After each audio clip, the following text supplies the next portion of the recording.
Hello friends, once again welcome you all to my YouTube channel, The SCADA Insider. So in today's tutorial, we will see what is SCADA licensing for WinCCUI SCADA software. So it is not only limited to WinCCUI, but we can take this point for other SCADA software too. Now coming to licensing. So what is licensing? Any guesses, friends? Okay.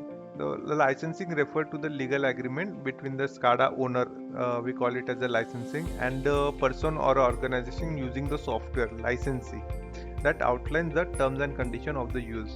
So इसका मतलब है कि ये जो licensing word है ये एक तरह का एग्रीमेंट है between owner of that software and जो लोग इस सॉफ्टवेयर को यूज करने वाले हैं। तो इस लाइसेंस में कुछ टर्म्स एंड कंडीशंस डिफाइन की गई रहती है जिसके थ्रू ये लाइसेंसिंग एग्रीमेंट बनता है। Okay, so when you purchase a software you are typically buying a licence to use the software rather than owning the software itself. तो इसमें कैसे होता है कि जैसे कि अगर आप एम एस ऑफिस सॉफ्टवेयर को देखोगे तो आपको सॉफ्टवेयर नहीं परचेस करना पड़ता है, उस केस में आप लाइसेंस परचेस करते हो। सॉफ्टवेयर आप कहीं से भी डाउनलोड कर सकते हो, बस उस सॉफ्टवेयर को यूज़ करने के लिए आपको जो लाइसेंस यूज़ करना पड़ता है वो आपको परचेस करना पड़ता है। So the licence agreement usually specifies like how many devices that software can be installed on, how many users can access the software, how long the license is valid for. Okay, so the software license can be perpetual, meaning that is they do not expire, or they can be temporary, such as subscription license that must be renewed periodically. Some licenses also restrict how the software can be used, such as prohibiting the license from modifying or distributing the software. Okay, सो इसका meaning यही है कि जो licences होते हैं कि वो कोई लाइसेंस ऐसे होता है जो एक्सपायर नहीं होते, कोई लाइसेंस होते हैं कि वो टेम्प्रेरी बेसिस पे होते हैं जिसमें आपको सब्सक्रिप्शन लेना पड़ता है। वो या तो मंथली सब्सक्रिप्शन रहेगा या ईयरली रहेगा, depends on the type of software. So it's important to understand the licensing terms of software you are using to ensure that you are using it in a legal manner and to avoid any potential legal issues. Okay, so these are main points you should remember, that are legal agreement, permission, condition of use and the time period. Now coming to the SCADA, SCADA licensing basically refer to the process of obtaining permission or having a legal agreement to use a SCADA product for a specific period of time, usually through a paid subscription or a one time purchase.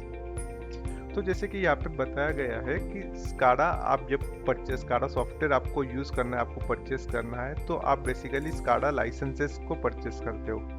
Okay, तो इस case में कैसा रहता है कि आप जिस भी ओनर या ओईएम कंपनी जैसे कि सीमेंस हो गया या रॉकवेल हो गया या एबी हो गया, इन सब कंपनीज के स्काडा जब आप परचेस करते हो तो आप उनके लाइसेंस परचेस करते हो उस स्काडा का। तो वो लाइसेंस कैसे हो सकता है, या तो आप वन टाइम परचेस कर सकते हो या तो आप सब्सक्रिप्शन बेसिस पे परचेस कर सकते हो। Mostly SCADA software one time purchase में ही आता है।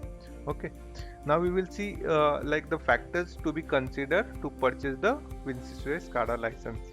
There are many factors, we will see one by one. So first is IO calculation, that is input output calculation, active parameters, the communication protocols, development environment, remote client, user interface, redundancy, distributed system. So we will see these parameters or factors one by one. Okay, now the input calculation, input output calculation.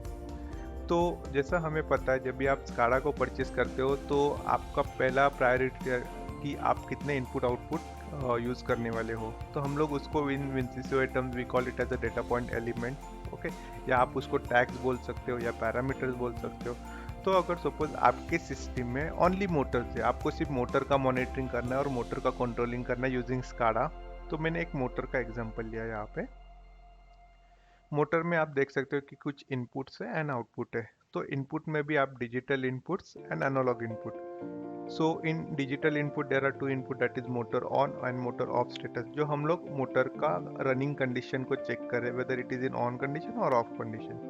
In case of analogue input, motor के पास साथ में जो temperature sensors होता है, motor का speed हम लोग चेक कर सकते हैं, फ्रीक्वेंसी हम लोग में मॉनिटर कर सकते हैं। तो that are analogue inputs. Similarly output क्या हो सकता है, मोटर को ऑन करने का कमांड, मोटर को ऑफ करने का command, and then frequency to control the speed of the motor. Okay, so these are all input. So how many parameters we are actually configuring are 1 2 3 4 5 6 7 8. So total 8 parameter, that is 8 tags we are going to consume per motor. Total 8 input and outputs will be consumed per motor. Okay, तो suppose अगर आपके system में ऐसे 10 Motors install है and आपको 10 motor का monitoring करना है स्काडा के जरिए, तो आपको कितने आयोज लगेंगे? That will be into multiple of that many number of Motors, so 10 into 8. सो 10 हो गया अपना मोटर का क्वांटिटी एंड 8 हो गया हमारा टैक्स का क्वांटिटी या पैरामीटर्स का क्वांटिटी. तो that will goes around 80 numbers of IOs. Okay, अभी स्काडा में कैसा होता है कि आप डायरेक्ट 80 नंबर्स का लाइसेंस नहीं ले सकते. स्काडा में भी अलग अलग टाइप के लाइसेंसेस अवेलेबल रहते हैं. जैसे कि अगर आप मिनिमम में जाओ तो 128 टैग का लाइसेंस आता है, उसके बाद 256 टैक्स का लाइसेंस है, उसके बाद 512 टैक्स का लाइसेंस आता है. Then there is 1024, 2048, 3000 tag, 5000 tag, 10,000 tag and unlimited tags का भी लाइसेंस रहता है. ठीक है, तो अगर आपका यहाँ पे देख रहे हो कि 80 नंबर्स है तो we can go with 128 tag licence. Okay, जहाँ पे आप कुछ टैग्स पे रख रहे हो. Now coming to the active tags, parameter और data point elements. Okay, so what are active tags? So the active tags are those tags, those will be actually communicating between SCADA and PLC. जैसे कि हमने पिछले example में देखा कि हर motor 8 tags consume करेगा. अभी उसमें से कुछ मोटर्स ऐसे भी हो गए जिनमें सिर्फ इनपुट रहेगा, आउटपुट का फैसिलिटी नहीं है, हम लोग उस मोटर को कंट्रोल नहीं कर सकते स्काडा के जरिए, तो उनमें सिर्फ 5 टैग्स यूटिलाइज हो गए. तो आप कंसीडर करिए कि मेरे पास 3 मोटर है एंड 3 मोटर में से 2 जो मोटर्स है वो फुल फ्लेज मोटर जहाँ पे इनपुट भी है आउटपुट भी है, एंड एक मोटर ऐसा जिसमें सिर्फ इनपुट है. तो 5 एक्टिव पैरामीटर्स है. सपोज मैंने ऐसा स्ट्रक्चर बना दिया है स्काडा में, तो जो तीसरा मोटर है उसमें ये आउटपुट को एक्टिव करने का जरूरत है कि हमें यहाँ पे हम इस टैग को डिसेबल करके रख सकते हैं स्काडा में. That will only 5 active parameter. भले ही हमने 8 पैरामीटर बना के रख दिए उस मोटर के लिए, बट हमको कौन से पैरामीटर को एक्टिव रखना है that is in are hand. Okay, तो इस केस में कितने पैरामीटर्स हम लोग कम्युनिकेट करेंगे? That will be 8 + 8 + 8 5, that is 21 parameters. Okay, तो आपको ये चीज ध्यान में रखना है कि आपके एक्टिव टैग जिसमें डेटा आने वाला है पीएलसी से, that you need to consider while calculating the number of tags. Now the second major thing is like communication protocol. तो जब भी आप स्काडा का लाइसेंस परचेस करते हो तो आपको ध्यान में रखना है कि आप कौन सा कम्युनिकेशन प्रोटोकॉल यूज करने वाले हो. जैसे कि विनसीसीओए में कुछ प्रोटोकॉल्स है, मॉडबस हो गया, S7 हो गया, ये बेसिक आपके स्काडा के साथ में अगर बेसिक जो आपका सॉफ्टवेयर का लाइसेंस होता है उसमें आ सकता है. बट कुछ प्रोटोकॉल्स ऐसे है कि DNP, then OPC, many more protocol. जैसे कि अगर मैं बात करूँ IC 61850, IC 104, SNMP, ऐसे बहुत सारे प्रोटोकॉल्स है जो थर्ड पार्टी डिवाइस के साथ में कम्युनिकेशन के लिए काम आते हैं. So for communicating with those devices, you need some additional communication protocols and you need separate licenses for that. तो उसका कॉस्टिंग भी अलग रहेगा.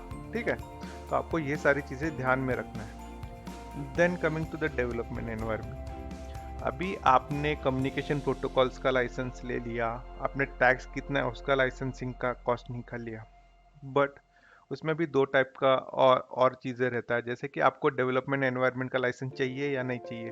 अगर आप कस्टमर को प्रोजेक्ट हैंड ओवर कर रहे हो जहाँ पे आप कस्टमर कोई डेवलपमेंट नहीं करने वाला है, ओके, तो उस केस में डेवलपमेंट लाइसेंस का ज़रूरत नहीं है. बट अगर आप प्रोजेक्ट को डेवलप करने वाले हो इन हाउस आपके फैक्ट्री में या आपके कंपनी में, आप प्रोजेक्ट डेवलप करके कस्टमर को देने वाले हो, तो आपको डेवलपमेंट लाइसेंस का ज़रूरत है. बिकॉज आप प्रोजेक्ट को आपके एनवायरनमेंट में बनाओगे, आप मॉडिफाई करोगे एंड देन कस्टमर के पास में जाके इंस्टॉल करोगे.